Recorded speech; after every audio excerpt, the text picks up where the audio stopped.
That was Mason Total, What You Want, and it depends on what you want. So I was reading an article by Michael Porter Jr., a star basketball player for the world champion Denver Nuggets.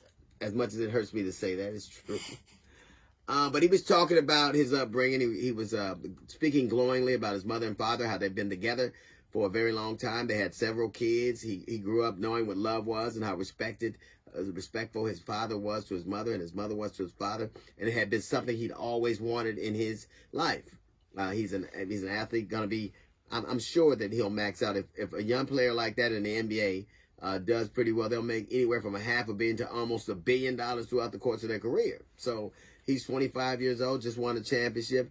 And he was talking about Steph Curry and how Steph Curry met his wife in high school, and they're married and have been happily married for a long time. How LeBron James met his wife in high school, and they're happily married. But he said that ship is less and less likely for him because he's already a very rich man. He says he goes to a lot of things, and you see the women that show up, and he said they're getting slicker and slicker, and it's harder and harder to determine what kind of relationship he can have if it's based on what he's seeing around him. Because we all the time see young women telling us how there are places they aren't going to go and jobs you shouldn't have and things they won't do. And here you are, this guy who's worth, hundreds of millions of dollars, who's very young and in the market for somebody like that. And he sees an environment that is permeated with things like that. He sees Drea having a kid by somebody half her age. So it is when you contrast that to what he grew up with, he was talking about how difficult it was and how, that he'll go places and there'll be, women that know what they like and are always there. The interesting thing about this is I think it is difficult for anybody to trust anybody in any situation.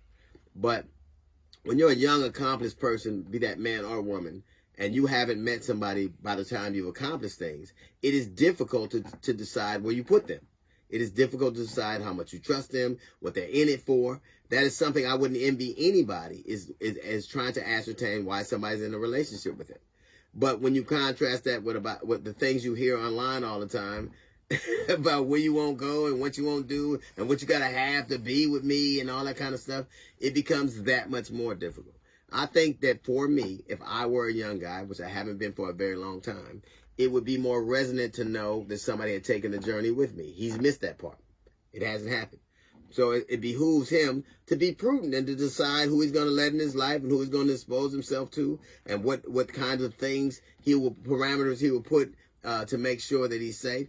But I'm saying this, it's difficult to find anybody anyway, in any life, in any endeavor, to find a life partner, to find somebody you can stand, that you can grow with. But I think you are more inclined to want to be with somebody who you at least think, wants to be with you because of who you are and not what you have. And I think all of us, man or woman, after you've achieved a certain level, that becomes the question. Do you want me for me? Or do you want me for what I am? Or do you want me for what you think you can get?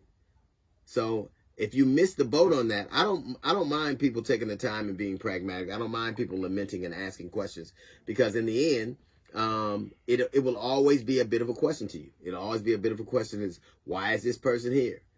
Jasmine talks about, having a level of success and wondering what they want. You hear people talk about it all the time. Once you've already achieved, letting somebody, exposing yourself, because we've seen it happen with a lot of women we know, with somebody who is of note, they get with somebody, then it doesn't work out.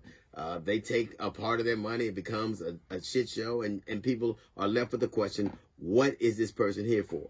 But I will say this. It is better to take the ride with somebody, better to have somebody have nothing and help them grow, than to have them wonder what you're there for, to have them wonder why you exist in their world, what you're bringing to the party. And I think that we have an environment right now that is permeated with people who say, you got to do this to be with me, you got to have that to be with me, I won't tolerate this, you can't take me to the Cheesecake Factory. I bet you what? If a dude worth $300 million say you going to the Cheesecake Factory, I bet you taking your ass to the Cheesecake Factory, whether you like the Cheesecake Factory or not. And that too is the question. Would you go to the Cheesecake Factory with me if I wasn't me? And that's the question he needs to be asking right now. That's like the Cinderella thing. If you would go to the Cheesecake Factory with me, and don't complain, you might be in the lotto. That's a little note from the GED section. Got the Jazz Report coming up in 15 minutes. It's the DL Hughley Show.